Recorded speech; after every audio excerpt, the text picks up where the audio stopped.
When people talk about homosexuality, they often ask, is it a choice? I heard it is. Hello, what's your name? Christian. Well, Christian, let's see what the latest science has to say. Oh, that.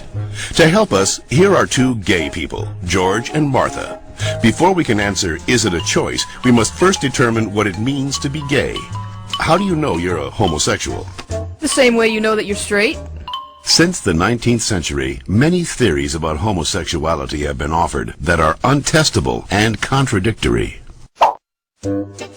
Male homosexuality is the result of an absent father and an overbearing mother. See ya.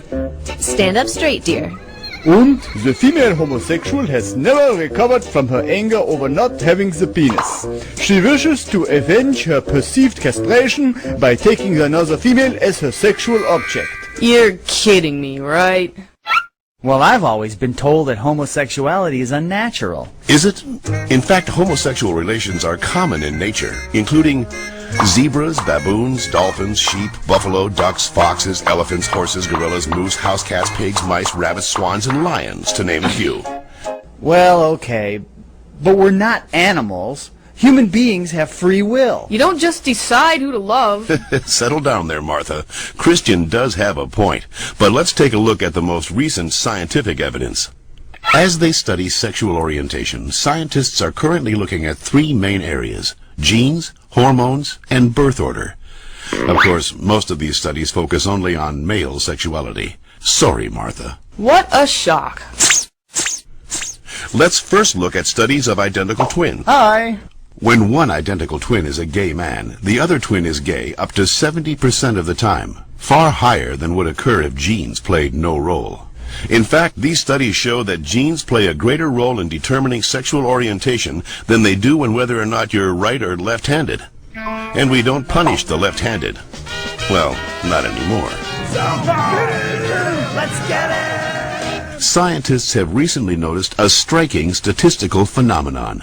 Studies show that having older brothers increases the odds of a boy being homosexual. Moms always baby the youngest, making them gay. No, that's not it. When a woman is pregnant with a boy, scientists are realizing that her female body often sees the male fetus as a foreign object and begins to produce antibodies against it.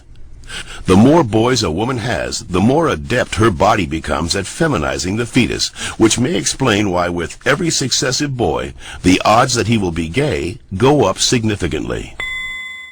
All right, maybe you all accept it, but what about those people who started out gay and say they became straight by discovering God? What about ex-gay ministries? Even so-called ex-gay ministries don't claim to change a person's inner sexual desires, just his or her sexual conduct. We're still gay. If these places really work, why don't they all use the same technique? Why does each ministry experiment its own way? Well, And why have so many members and leaders recanted earlier claims that they were changed? maybe these programs don't work for everyone, but what's the harm? How about the feelings of shame and guilt they instill and reinforce in their victims? Or the money, energy, and time they sap from people who have nothing wrong with them? Says you. Well, in point of fact, not just George says that, Christian. The American Medical Association, the American Psychiatric Association, the American Psychological Association, the American Psychoanalytic Association, the American Academy of Pediatrics, and the National Association of Social Workers have all stated that homosexuality should not be treated as a mental disorder, and that they oppose attempts at reparative or conversion therapy, and that sexual orientation is not a choice and cannot be changed. So that's it. I'm supposed to believe that it's not a choice just because all those doctors and scientists say so? Or you could just ask us. I do know this one girl named Heather who goes back and forth, but she's Shut up.